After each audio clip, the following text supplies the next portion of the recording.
A partir de ahora vamos a ver bastantes métodos numéricos.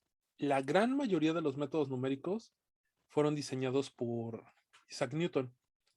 Entonces, esto es un poco gracioso que a este se le llame método de Newton, cuando prácticamente todos los algoritmos que vamos a ver de aquí hasta Machine Learning los diseñó Newton. Entonces, ¿qué es lo que pensaba o a qué se le sigue llamando el método de Newton? Newton tenía la intención de encontrar raíces. Entonces, antes de eso,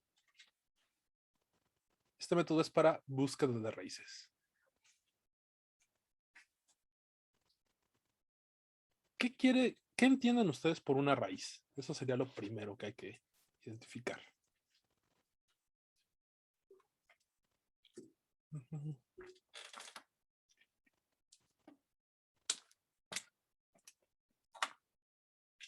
¿Nadie?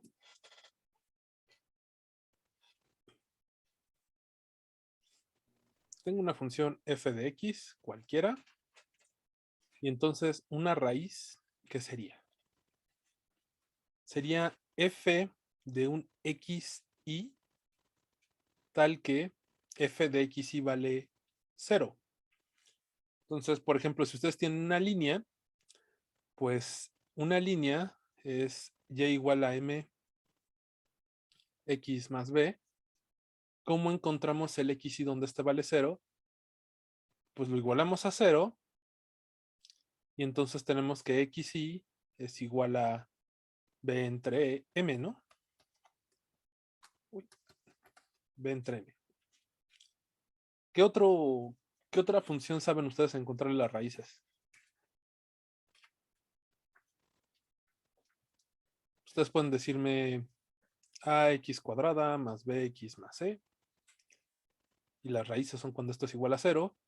Y pues todo el mundo se la sabe, ¿no? Hasta el chicharronero de la esquina sabe que esto es menos b más menos raíz cuadrada de b cuadrada menos 4ac entre 2a, ¿no? El problema es que, ¿quién de ustedes me puede decir cuánto valen las raíces para un polinomio de grado 3?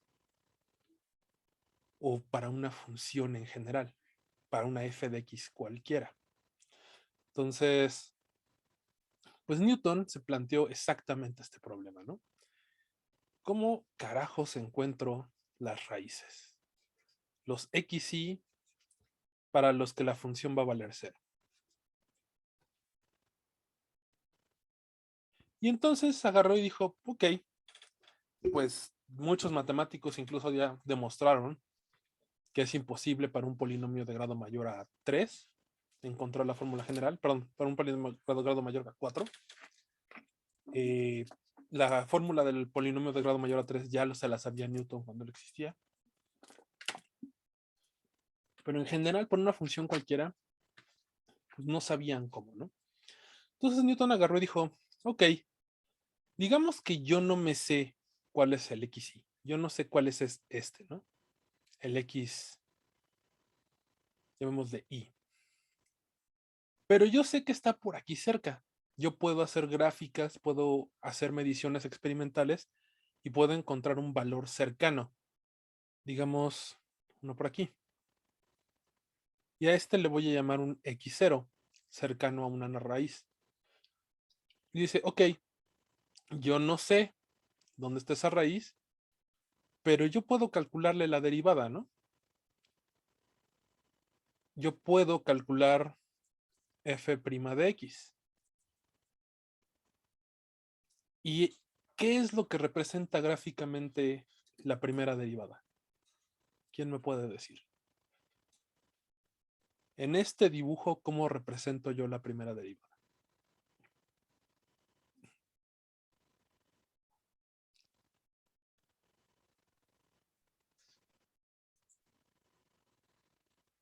Es la pendiente de la recta tangente a un punto. Muy bien, mi querido. ¿Te llamas Itzari? ¿O fue Fernando? Fue Fernando, ¿no? Sí, soy Fernando. Perdón, me se iluminó por un segundo Itzari. Ok. Entonces, como bien dijo Fernando, la derivada es la pendiente de la recta tangente. Y esto fue algo que Newton hizo en el principio de matemática, ¿no? Entonces él ya sabía bien esto. Entonces decía, yo no puedo saber cuánto vale xy, pero si yo calculo la derivada, yo puedo saber dónde intersecta la recta tangente al... ¿Cuál es la ordenada de la recta tangente, no? Entonces, esta línea negra, y, pues es f' de x0 por x más b. ¿Estás de acuerdo, mi querido Fernando? Entonces yo puedo calcular b, la ordenada al origen, simplemente sustituyendo f de x0 es igual a f' de x0 más b. Entonces b es simplemente f de x0 menos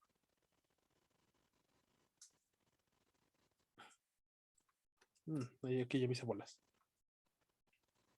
Por x0, ¿no? F de x0 por x0.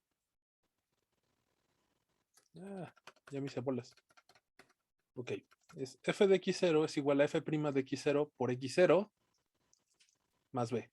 Entonces b es f' de x0 por x0 entre f de x0. Ahora sí, ¿no?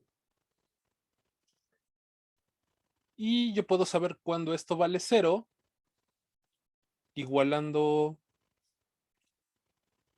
f' de x0 por x más f' de x0 por x0 entre f de x0 igual a 0. Y así yo voy a encontrar en qué punto la recta cruza el 0, ¿no? Yo de aquí despejo x. Entonces, para despejar x, pues simplemente paso este restando. Nos queda f' de x0 por x es igual a menos f' de x0 por x0 entre f de x0 y entonces x es simplemente menos f' de x0 por f de x0 por x0. Cabrón, aquí me hice bulas, muy feo. ¿Qué pasó? Creo que compliqué demasiado las cosas y me hice bolas yo solito.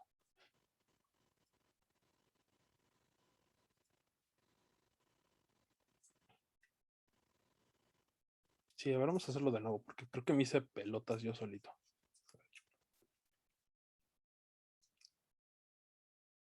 Ok, entonces f' de x es la pendiente de la recta tangente, ¿no? Entonces, yo quiero calcular el punto donde 0 es igual a f' de x0 por x más b. Esto es lo que yo quiero calcular, ¿no? Entonces, para poder encontrar x, pues x no va a ser otra cosa que menos b entre f' de x0. ¿Ok? Entonces necesito encontrar cuánto vale la ordenada al origen. Necesito encontrar dónde cruza este punto. ¿Están de acuerdo? Entonces, ¿cómo encuentro la ordenada al origen? Pues para encontrar la ordenada al origen, yo sé que la recta y cruza un punto. ¿Cuál punto? Este de aquí. Este punto es x0, f de x0. ¿Están de acuerdo? Creo que lo hice muy rápido y por eso me hice pelotas. Entonces, yo sé que f de x0 es igual a m x0 más b. ¿Están de acuerdo? Entonces, m, pues es f' de x0. Es la derivada, ¿no?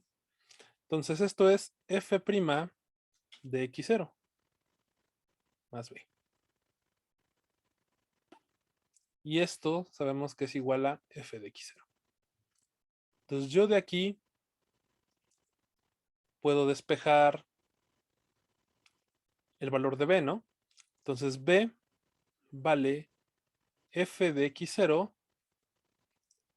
menos f' de x0 por x0. ¿Están de acuerdo? Y entonces, pues para encontrar cuánto vale la intersección, solo tengo que sustituir esto acá arriba.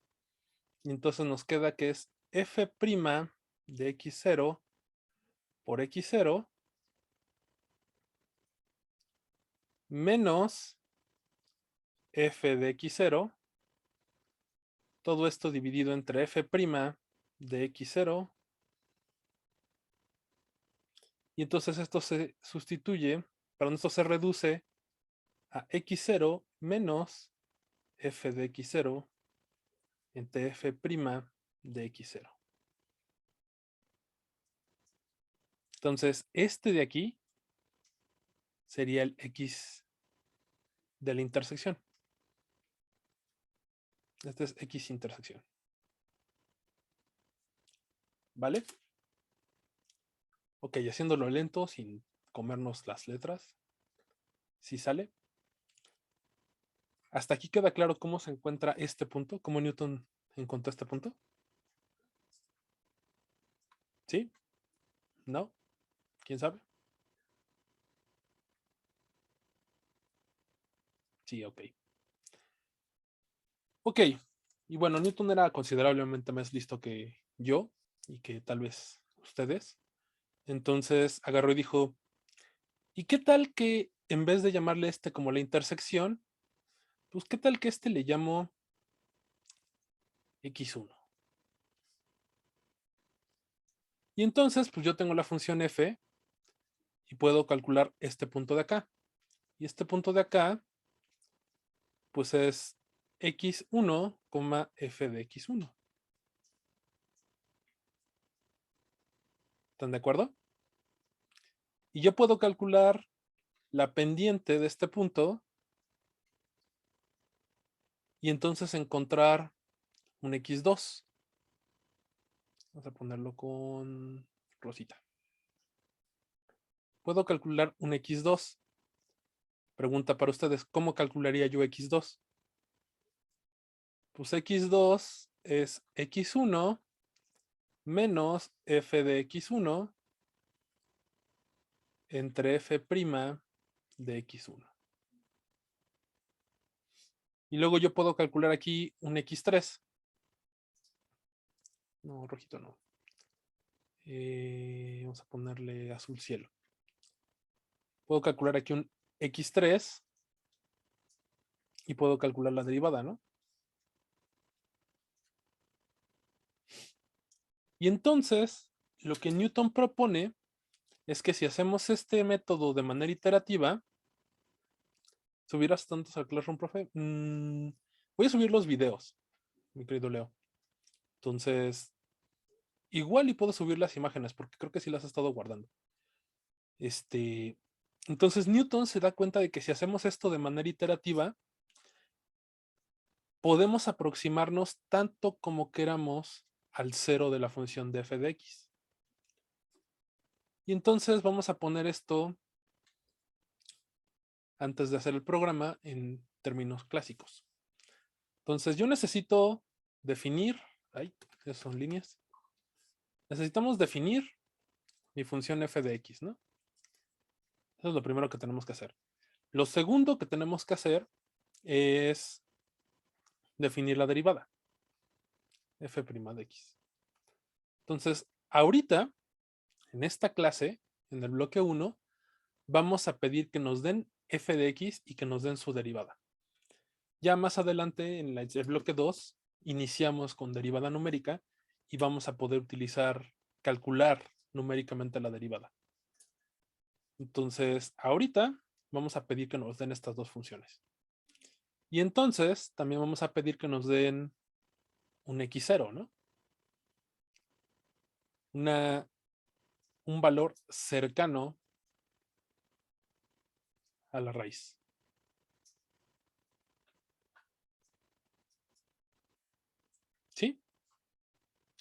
Y entonces nosotros vamos a ir calculando los XY como el XY más f de XY entre la derivada de f de XY.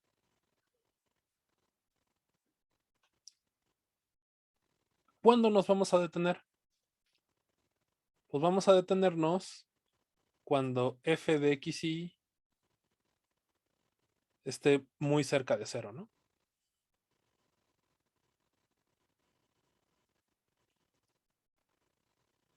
De cero. No sé por qué iba a poner cero con Z. ¿Hasta aquí queda claro qué es lo que va a hacer el programa de búsqueda de raíces de Newton? ¿Sí? ¿No? Bueno, pues vamos a darle. Entonces, vámonos a Spider. ¿Dónde están ustedes? Ok. Entonces, este se va a llamar Newton. Va a ser mi método de Newton. Save.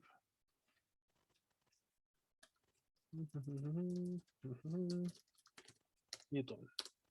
Pues vamos a hacer exactamente esto que acabo de escribir. Vamos a definir f de x.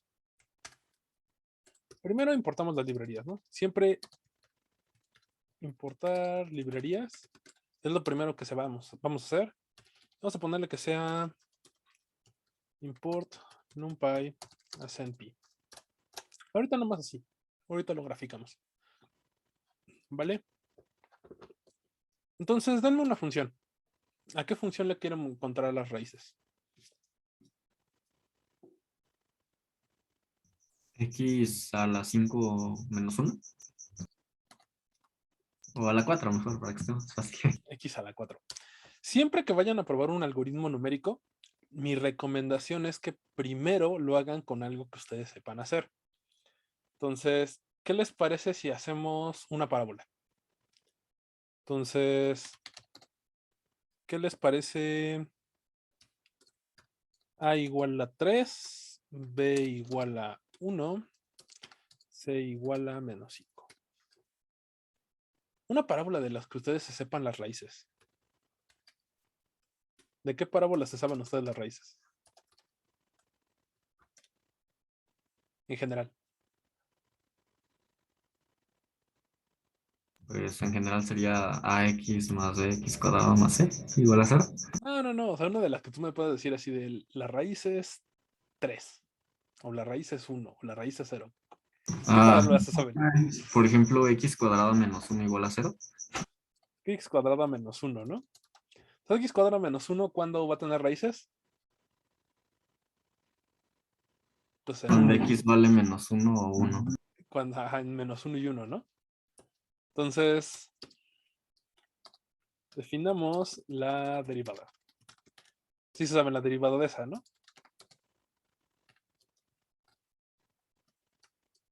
¿Cuál es la derivada de esa función?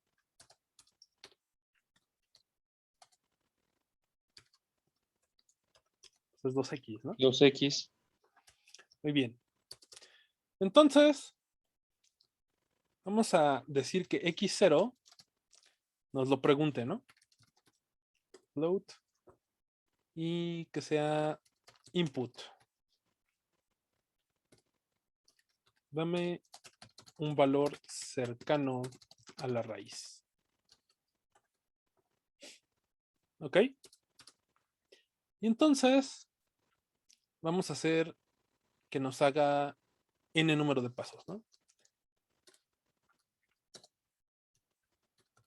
Número de pasos del método. Método. ¿Sí, no? N. ¿Cuántos pasos, cuántas iteraciones quieren que haga el código? Digamos que haga unas 100, ¿vale? Y entonces, este método iterativo que tenemos acá, ¿cómo lo programamos?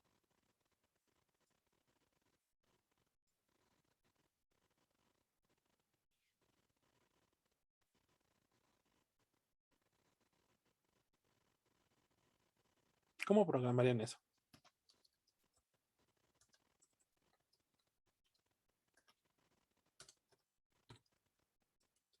Entonces haríamos un for i in range n, un ciclo for que nos esté iterando, que nos esté haciendo esta fórmula, ¿no?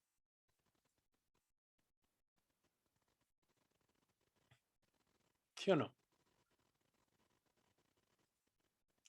Entonces,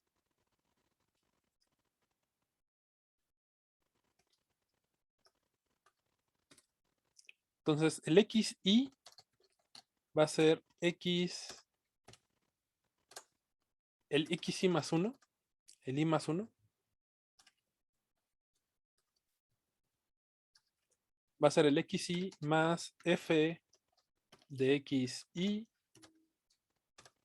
entre f prima de xi.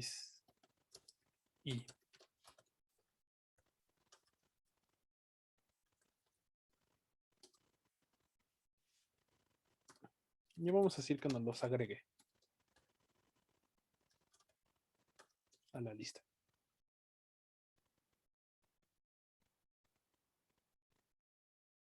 No sé. ¿Sí se entiende este código? Siento que a veces es medio rebuscado.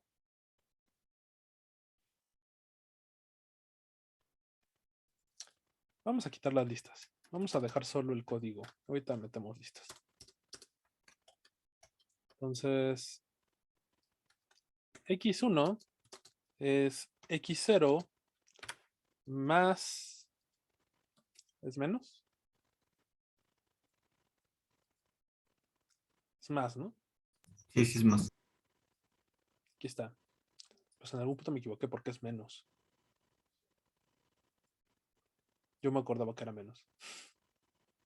¿En qué momento me equivoqué de la deducción? Tengo los...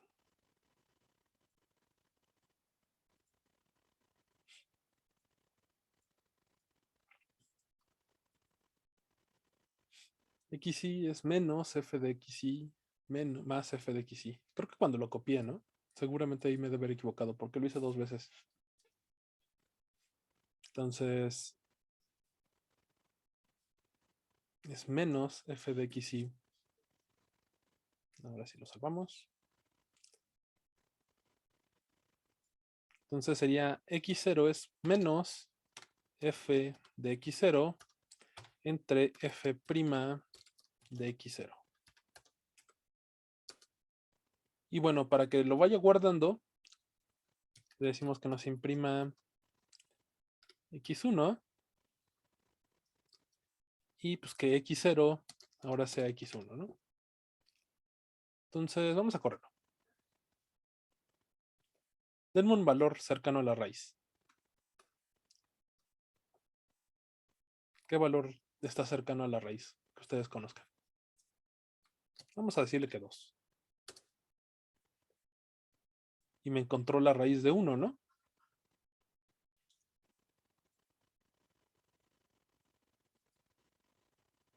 Y lo hizo bastante rápido. Vamos a decirle que me imprima x0 para que lo vean todavía más rápido. Entonces... Ay, ¿qué pasó? Ahí está. Vamos a ponerle 10. Para que se tarde, que esté más lejos, ¿no? Entonces 10, 5.05, 2.64, 1.50, 1.08, 1.003, 1.0005, 1.000001. Y ya para el paso 8, pues ya me está imprimiendo bastante lejos, ¿no? Entonces, paso.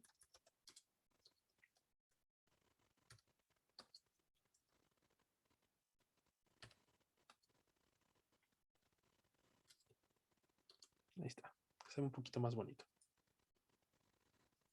Vamos a ponerle 10. Y ahora sí ya se ve bonita la salida, ¿no? En el paso 0, pues vale 10. En el paso 1 vale 5.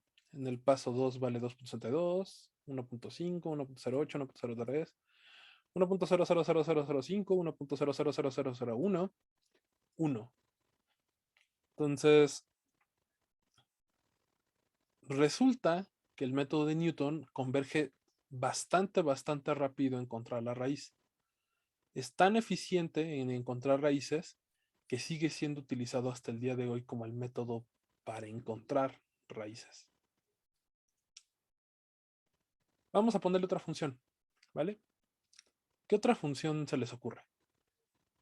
Que ustedes sepan la derivada.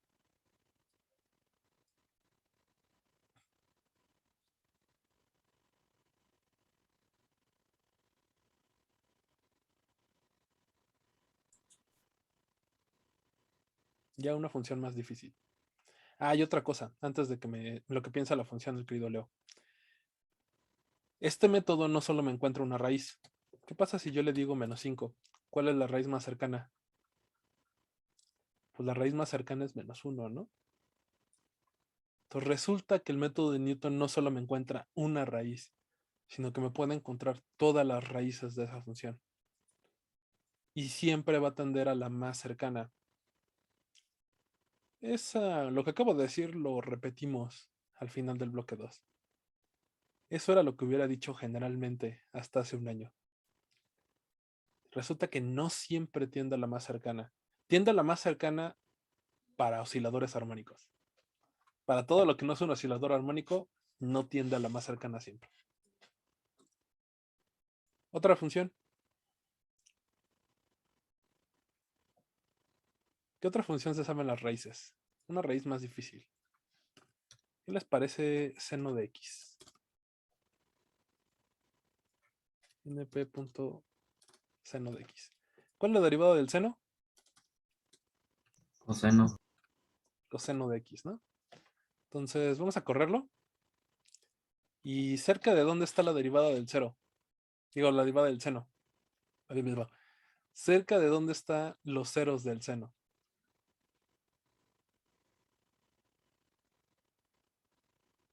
¿El cero? Pues el cero, ¿no? Entonces, a ver, vamos a ponerle un valor cercano a 0, 0.2.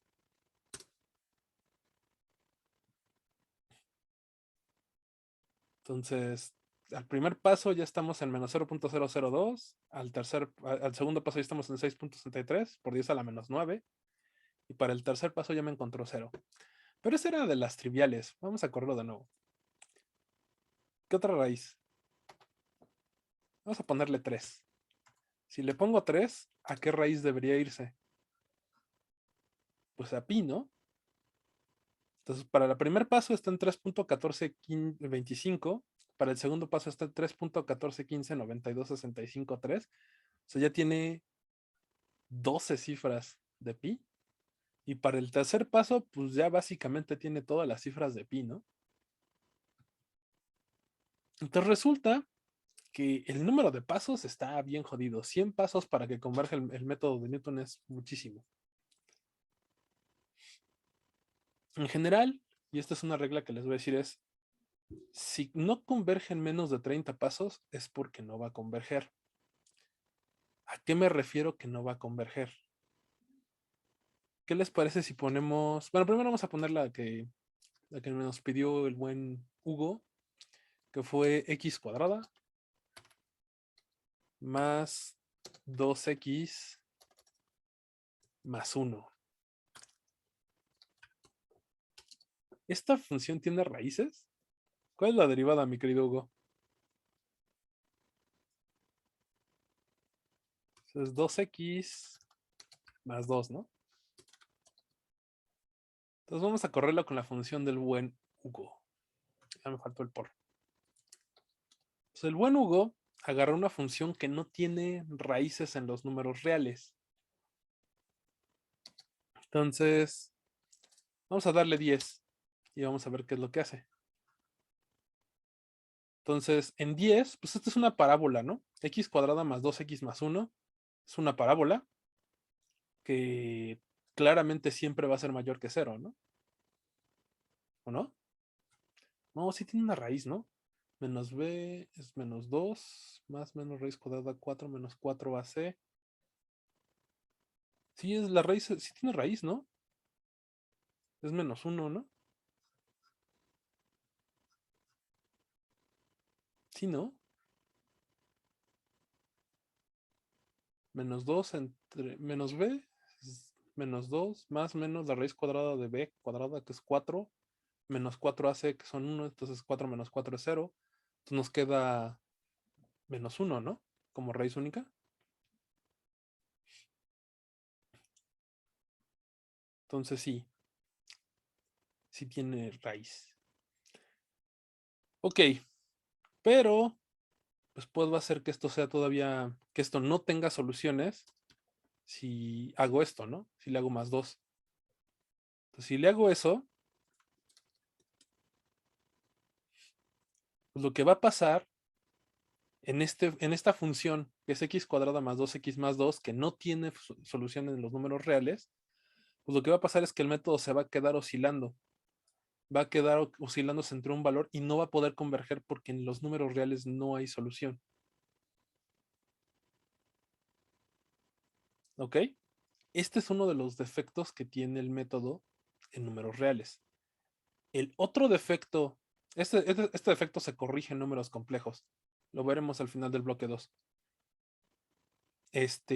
Digo, aquí está mal porque no estamos manejando complejos. Si estuviéramos manejando complejos, el código sí funcionaría. Pero eso lo quiero dejar después porque quiero ver conjunto de Mandelbrot y quiero ver las soluciones para complejos. Entonces vamos a hacer el otro error que tiene este método. La exponencial de -x. Pregunto a ustedes, ¿existe la raíz de f de x igual a e a la -x? O de e a la x. Da lo mismo. ¿Cuál es la derivada de e a la x? La misma. La misma, ¿no? Entonces vamos a decirle esto y vamos a decirle un aproximado a la raíz. Vamos a decir que está en -10. Y vamos a ver qué hace el código, ¿no?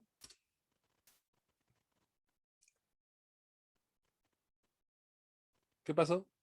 De -10, -11, -12, -13, -14, -20. Pues resulta que nunca va a encontrar la raíz, ¿no? Porque la raíz, ¿dónde está? ¿Dónde está la raíz? Menos infinito. Pues el menos infinito, ¿no? Entonces resulta que el método de Newton va a tener dos problemas. Si la raíz no existe o si la raíz la raíz es divergente. La raíz se encuentra en el infinito. Entonces, en esos dos casos, el método de Newton va a tener muchos problemas. Pero en la mayoría de las funciones muy bien comportadas, bonitas, el método de Newton es muy eficiente para encontrar la raíz de la función. Entonces, antes de seguir con el último código del día de hoy, ¿para qué es importante encontrar raíces en física? Porque esto es física computacional, esto no es algoritmos numéricos. ¿Por qué Newton le interesó tanto esto y desarrolló un método tan bueno 300 años antes de que hubieran computadoras?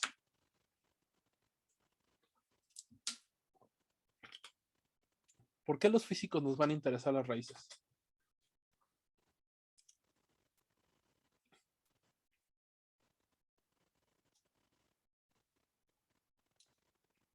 ¿Nadie? Depende del problema.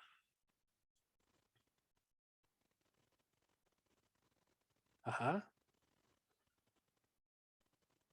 Sigue, Giancarlo.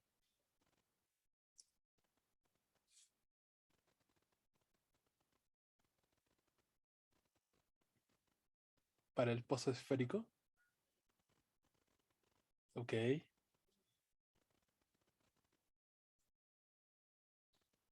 Y esto es más que nada histórico. Las energías están en términos de las funciones de Bessel, de las raíces de las funciones de Bessel.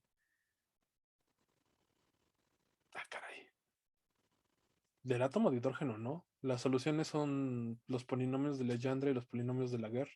No, no, justo me había equivocado en el átomo de hidrógeno, más bien es como para el pozo esférico infinito, donde te dicen de tal radio a tal radio. Ok, el pozo esférico tiene las soluciones de las funciones esféricas de Bessel. Ok. Esto ya más que nada es histórico y lo vamos a retomar un poco cuando veamos minimización. Quiero ver un poco de minimización al final del bloque 2. Existe una cosa que es probablemente el teorema más importante de la mecánica clásica, que se llama el principio de mínima acción.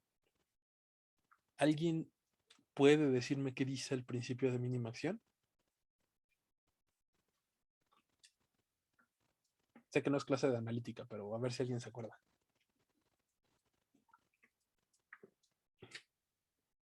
¿Quién se avienta el ruedo?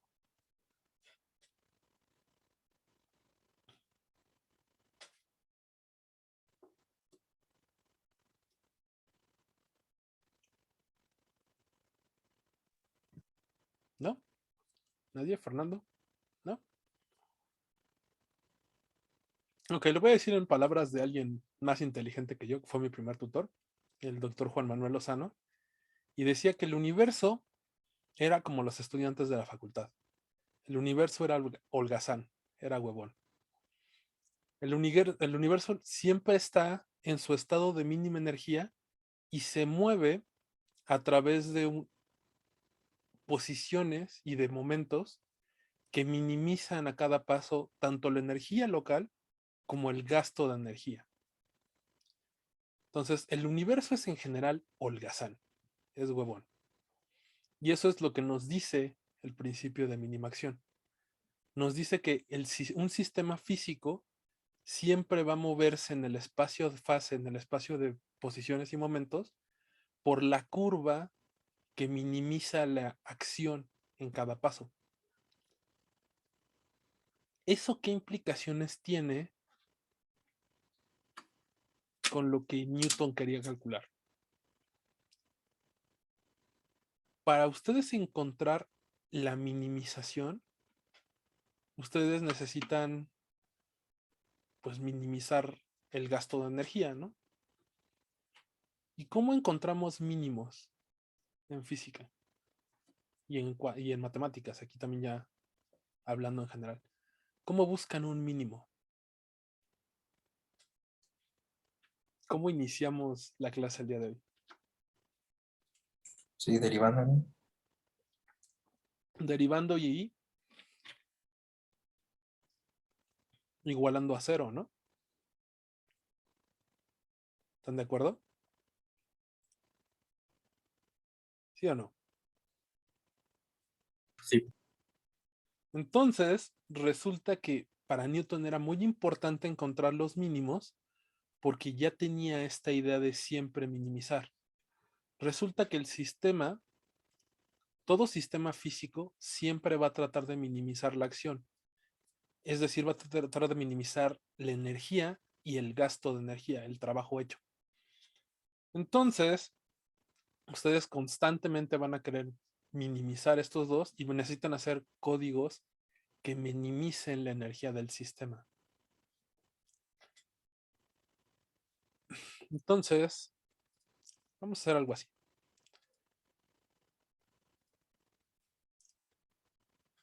Vamos a hacer Newton-Raphson.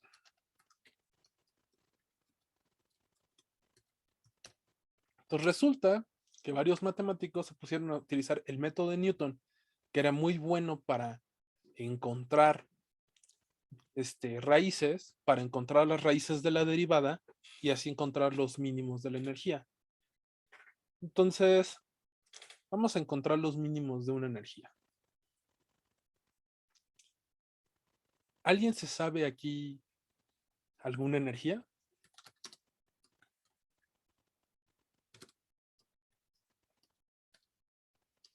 Que dependa de la posición nada más. ¿Alguien se conoce alguna energía? Sí, no. ¿Quién sabe? ¿Nadie conoce ninguna energía?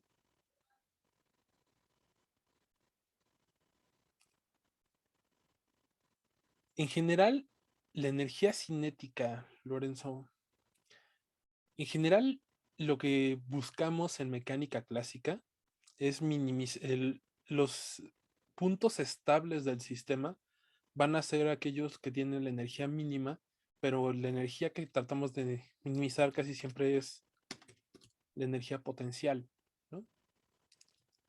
Exacto, mi querido Leo. Entonces, ¿alguien se sabe una energía potencial?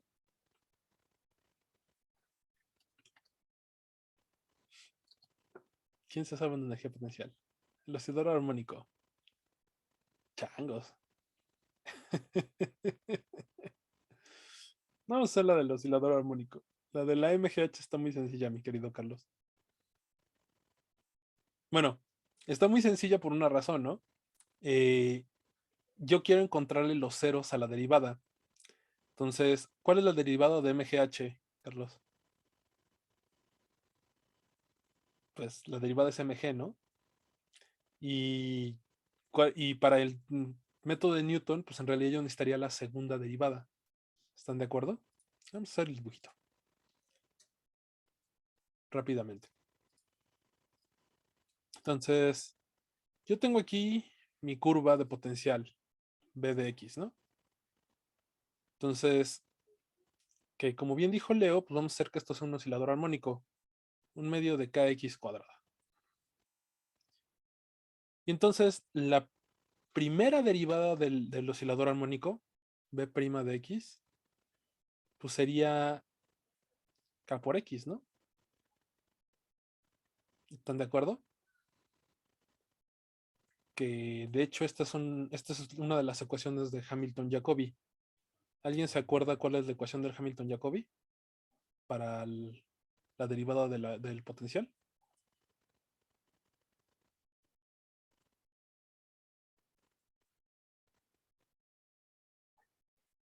¿Sí se acuerdan? Que la F era, la fuerza es menos el gradiente del potencial. Sí, les estoy hablando en chino. ¿No vieron Y las ecuaciones de Hamilton-Jacobi? yo apenas estoy cursando mecánica analítica. Ah, ok. Hay Es seis, bueno saberlo, es bueno saberlo. hay 6 ecuaciones de Hamilton-Jacobi y 3 de ellas, que son la derivada del gradiente respecto de X, respecto de Y, respecto de Z, o bueno, respecto a las coordenadas, resulta que son las fuerzas.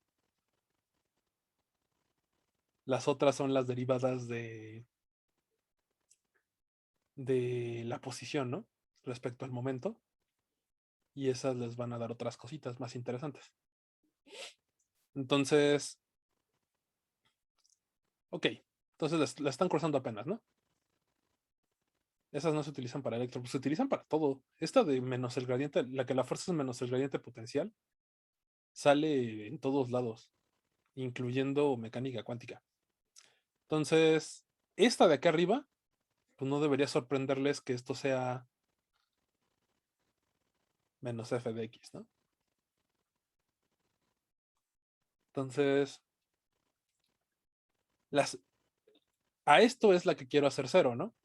Esta va a ser la de mínima energía. El punto estable del sistema va a ser el punto donde las fuerzas valen cero. ¿Estás de acuerdo? ¿Están todos de acuerdo? Pero Sí, para encontrar los ceros de la fuerza, pues necesito la segunda derivada. Y la segunda derivada, pues es simplemente K, ¿no? La constante de resorte. Ya cuando estén en la maestría, alguien les va a decir que esto se llama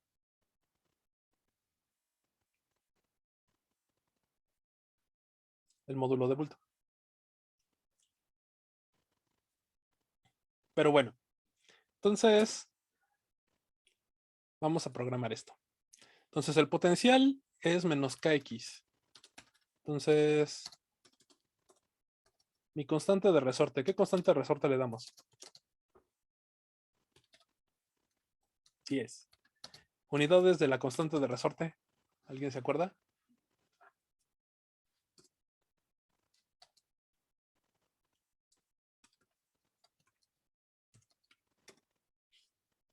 ¿Nadie se acuerda de las unidades de la constante de resorte? Newton sobre metro. Newton sobre metro. Muy bien, mi querido Fernando.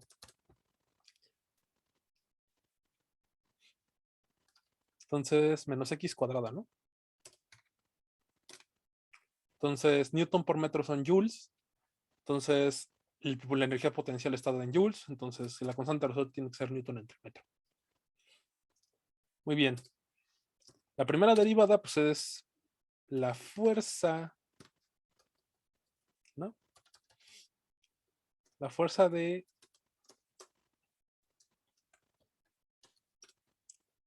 que va a ser. Vamos a sacar la K afuera para poder utilizar en todos lados. Constante de resorte. La fuerza, pues es la fuerza de Hooke, ¿no? Menos K por X. Y la derivada de la fuerza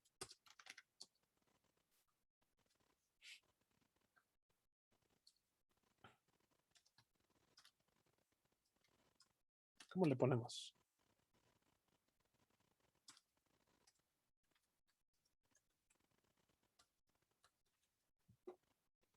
¿Le ponemos fuerza? No, vamos a ponerle Fuerza F'. prima. Sí, vamos a ponerle F', para que nada más sean las derivadas y no tener que estar arrastrando los signos menos. Luego me como el signo menos y por eso estoy tan rechoncho.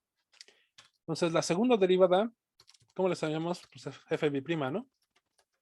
Y F'B', pues simplemente va a ser letrón K. ¿Ok? ¿Hasta aquí vamos bien? Sí, sí, sí, está bien. Entonces, ustedes van a poner un X0. Vamos a decir que van a soltar el objeto a unos 10 metros. Y pues vamos a tratar de encontrar el mínimo, ¿no? Entonces, el mínimo pues va a ser for e in range n. Vamos a hacerlo chiquito, ¿no? Unos 20 pasos.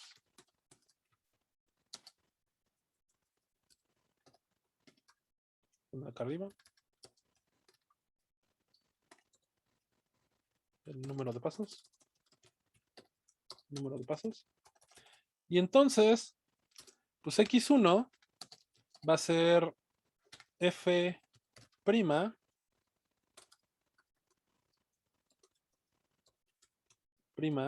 de X. Va a ser X0 menos F' de X entre F bi'prima de X, ¿no?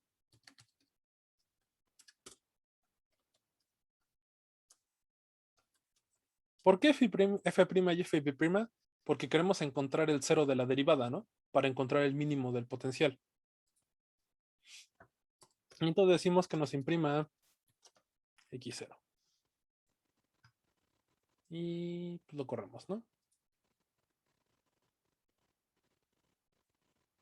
Ah, me faltó actualizar X1, ¿no? X0 es igual a X1. Ahora sí. Entonces, pues resulta que desde el paso 1 ya encontró que el mínimo de energía va a estar en 0. ¿Por qué? Pues porque la derivada era una recta, ¿no? O sea, la derivada de esta cosa era una recta. O sea, B' Pues de sí. X era la recta KX. Entonces, cuando calculamos la recta y encontramos la intersección de la recta, pues en el primer paso ya me encontró dónde estaba el mínimo de energía, ¿no? Entonces, como que no tuvo mucho chiste esto. Vamos a poner un potencial más divertido. ¿Alguien se sabe otro potencial? Podría ser el potencial de Coulomb para una carga fija y otra que varía en el radio. El problema es que el mínimo de la fuerza de Coulomb, ¿dónde está? Ah, sí, sí. El Sí, mínimo sí. es el mínimo es en 0, ¿no? Y esa diverge, entonces va a estar medio gracioso. Denme otra función, otro potencial más complicado. Vamos a guardar este y vamos a guardarlo como guardar como Newton Raphson 2.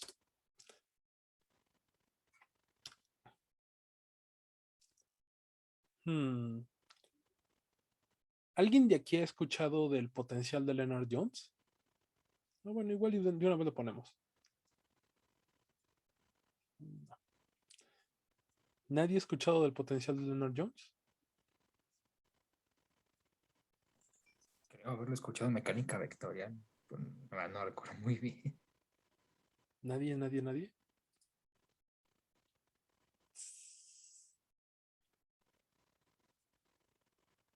O dejamos ese para el examen.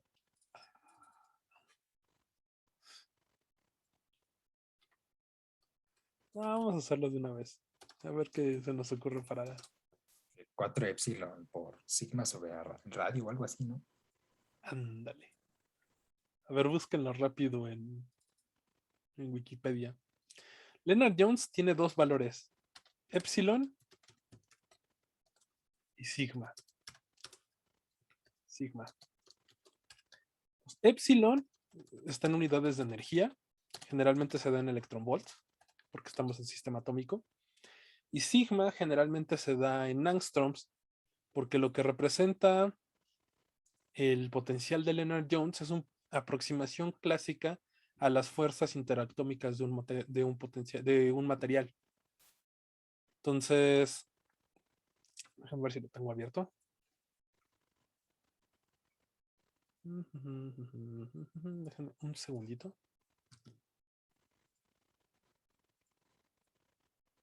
Sí lo tengo abierto. Excelente. Ok. Entonces, resulta que es muy utilizado. ¿Qué tan utilizado? Pues se utiliza hasta el día de hoy. Esta es una lista de combinaciones de potencial de Leonard Jones con los epsilons y los sigmas para diferentes elementos, y esta es del 2015, entonces es bastante actualizada. Entonces, ¿qué molécula quieren hacer? Es una tranquila, ¿no? Con hidrógeno. Ok, vamos a encontrar el hidrógeno, y de hecho eso sirve porque me sé de memoria el enlace hidrógeno-hidrógeno. Entonces, epsilon vale 4.47, si lo están viendo, ¿no? 4.4778. Sí. Y sigma vale 0.55235. Entonces, esto está obviamente en electronvolts. Y les puedo spoilear que la distancia de la molécula hidrógeno-hidrógeno es 0.72. Entonces, por ahí nos tiene que dar algo así, ¿no? Esto está en angstroms. Angstrom se pone con al 143, por si se lo quieren ir aprendiendo. Lo van a utilizar. ¿Qué? Al Al 143. 143, por si se lo quieren ir aprendiendo. Entonces, el potencial de Leonard Jones, pues necesitamos la X, epsilon y sigma, ¿no? Entonces, vamos a decirle E y S para no tener que escribir tanto. Y E va a ser igual a epsilon. Y S va a ser igual a sigma. ¿Lo vieron cuando vieron definición con Brandon y Salvador? LJ es el nombre de la función. ¿Vale?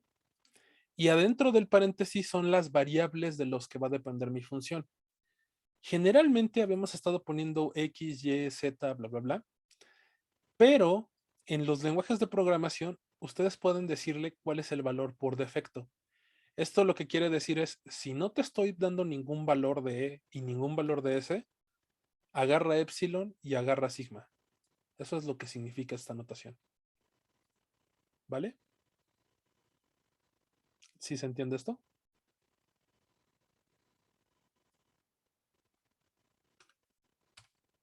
Hablen ahora o callen para siempre.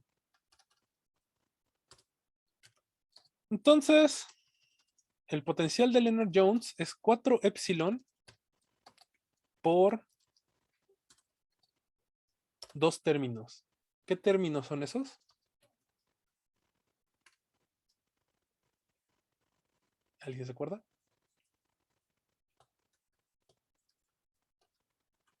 ¿Cuál era la pregunta? ¿Cuáles son los términos del potencial de Lennard-Jones? Pues sigma. El radio. Vamos a ponerlo bien. Es radio, sí. R. Entonces es sigma entre R. Entonces menos sigma sobre R a la sexta. Sigma. Bueno, de hecho es S, ¿no? S sobre R a la sexta. Entonces, este potencial se le conoce como el potencial de Lennard-Jones. 6,12. ¿Por qué? Porque los exponentes son 12 y 6. Entonces, ¿cuál es la derivada de esto?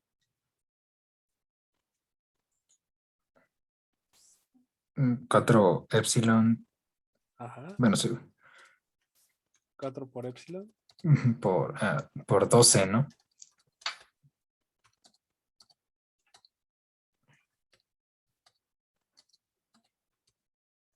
Cuatro epsilon por, y van a haber dos términos, ¿no? Un término que va a ser 12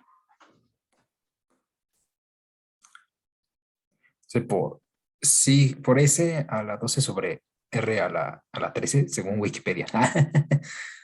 Ajá, 12 por ese R a la 13, ¿no? Aquí tenemos que Ah, depende de R, ¿no? ajá. Entonces es la derivada con respecto a R. Y R en realidad esto es un polinomio, ¿no? Con exponente a la menos 12. ¿Estás de acuerdo? Ujú. Pues sí, Entonces esto realmente sería menos 12 por ese menos R a 12, la sí. 13 menos menos 6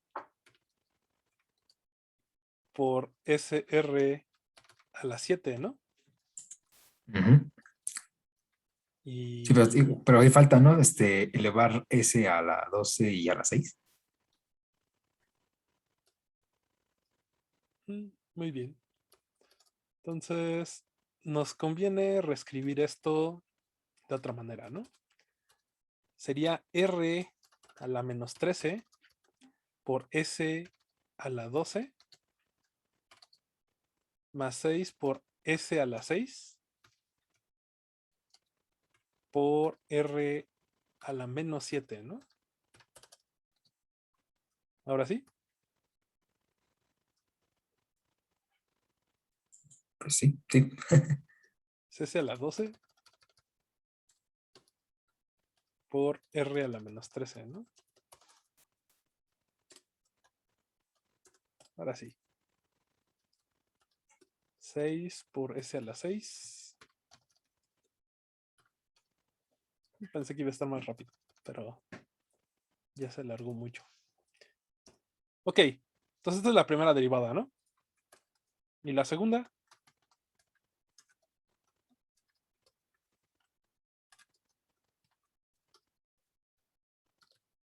pues es 4 por epsilon por menos 12 por menos 13, ¿no? Entonces menos 12, menos 12 por menos 13, pues 12 por 13, ¿no? Por ese a la 12, por ese a la menos 14, ¿no? Y luego otra vez sería menos 6 por 7 por ese a la 6 por R a la menos 8, ¿no? ¿Ok? Va. Y ya hicimos toda la parte complicada del potencial de Lennard-Jones. Entonces encontramos una tabla en un artículo.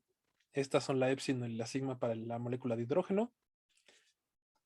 Este es el potencial de Lennard-Jones. Esta es su primera derivada. Esta es su segunda derivada. Y esto sería 10 angstroms, ¿no? Entonces lo guardamos y lo corremos. ¿Qué pasó? ¿Por qué se está yendo a 144?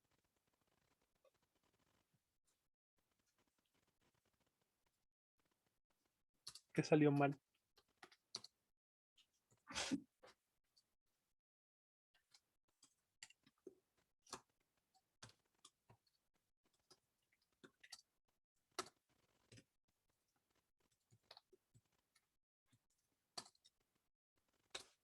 ¿Qué les parece si graficamos? Interesante, estaría interesante. X va a ser mi variable R, ¿no? Entonces mi variable R, pues vamos a ponerle que sea una distribución uniforme de 0 a 20 en pasos de 0.1 en 0.1, ¿no? Entonces Y, pues simplemente que sea Lennard Jones, ¿no? El potencial de Lennard Jones. Vamos a decirle que nos lo grafique. plt.plot x, y y con un color, con una línea rojita que nos lo muestre, ¿no? Punto show. Entonces, para los que no conocen el potencial de Lennard Jones, pues este es el potencial de Lennard Jones, ¿no? Flow object cannot be interpreted. ¿Qué?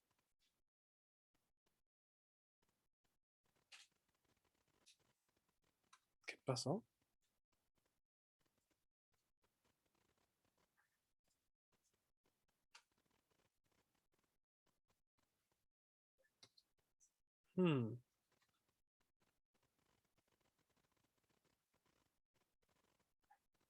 Me marcó un error muy extraño.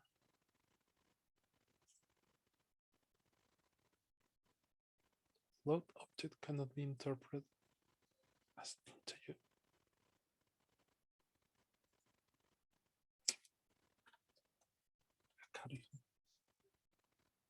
Eso sí estuvo extraño. ep.linspace. ¿Es problema de linspace? Ah, ya. Ok. Linspace toma 3 valores, ¿no? Toma el valor inicial, el valor final y cuántos puntos yo quiero en medio. Entonces, fue error mío. Vamos a decir que sean 100 puntos. Y vamos a alejarnos un poquito porque 0.0, pues estoy dividiendo entre 0, ¿no? Entonces va a diverger. Entonces, ahí está. Entonces, vamos a ver que sea un poquito más bonito. De 0.0, sí, 6. Ahí está. Ah, perdón, no se está viendo, ¿verdad? No entendí. Ah, ¿cómo poner un comentario? Hay 2 maneras de poner un comentario, Hugo. Si nada más vas a comentar una línea comentado. Es con un símbolo de gato al inicio. Si vas a comentar varias líneas, es con la triple comilla.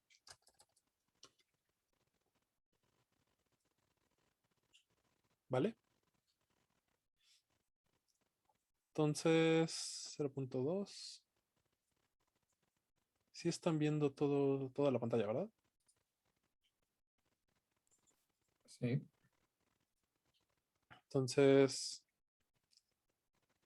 lo corremos y ahí está, ¿no? Entonces, vamos a ver que sea más cercano. 5. ¿Vale? 5. Ok. Ya eso se ve un poquito mejor. ¿Sí habían visto esta forma del potencial? Sí, no, quién sabe. Yo no. Entonces resulta que esta es como la aproximación a 2 términos del potencial.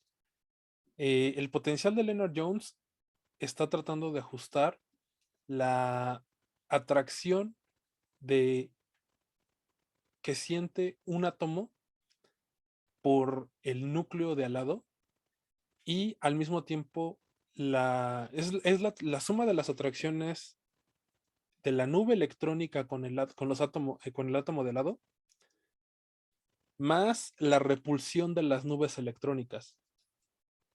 Entonces resulta que lo que mejor aproxima el potencial de Lennard-Jones, pues es precisamente esta curva 12.6. Y fue propuesta por dos físicos ingleses, Lennard y Jones. ¿Ok? Entonces, esta curva tiende a cero, el potencial tiende a cero cuando los átomos se alejan, y si ustedes los acercan demasiado, pues la energía potencial entre ellos es principalmente repulsiva, y pues es gigantesco el potencial, ¿no? Entonces, ¿qué es lo que va a tender? Lo que va a tender es que los átomos van a tratar de colocarse a la distancia que minimiza el potencial. Entonces, ¿cuál es ese mínimo? Pues ese mínimo lo podemos encontrar con el método de Newton-Raphson.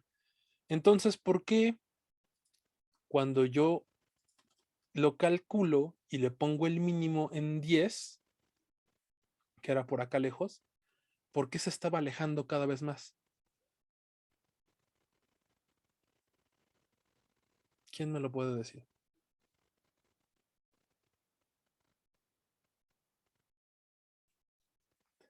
Pues resulta que la derivada del potencial de Lennard-Jones tiene dos ceros. Tiene un mínimo aquí, pero tiene un máximo local. Esto es una función que crece como r a la 6, ¿no? Entonces, si esta función está creciendo, pues existe un máximo en más infinito. Entonces, resulta que para encontrar la distancia de enlace, yo tengo que darle algo relativamente más cercano. Entonces, vamos a darle 1.5 y vamos a correrlo. Y 1.5 se sigue alejando, vamos a acercarnos más. Vamos a garantizar que caigamos a este 0. Vamos a ponernos aquí, en 0.5, ¿no? 0.5.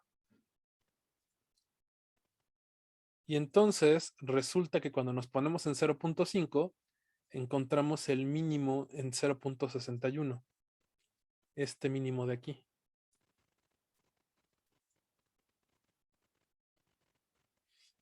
Entonces resulta que el mínimo para el hidrógeno-hidrógeno está en 0.61 según esta parametrización del buen Elliot. ¿Cuál parametrización? Esta de aquí.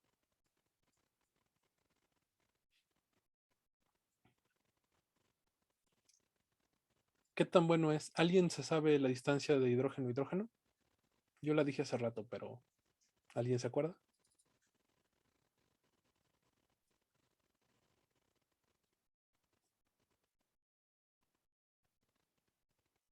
¿No, nadie? Pónganle en Wikipedia cuánto es la distancia de hidrógeno-hidrógeno. Es 0.71, ¿vale? Pues resulta que no me dio exactamente 0.71 porque los parámetros que estaban mal son estos. Entonces, para que me dé 0.71 habría que haber utilizado algo como así.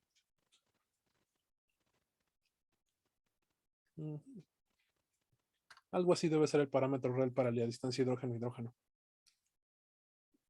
A ver, ahí está.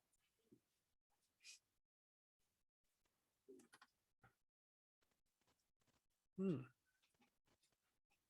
0.73. No, te falta. 73.8. Ahí está.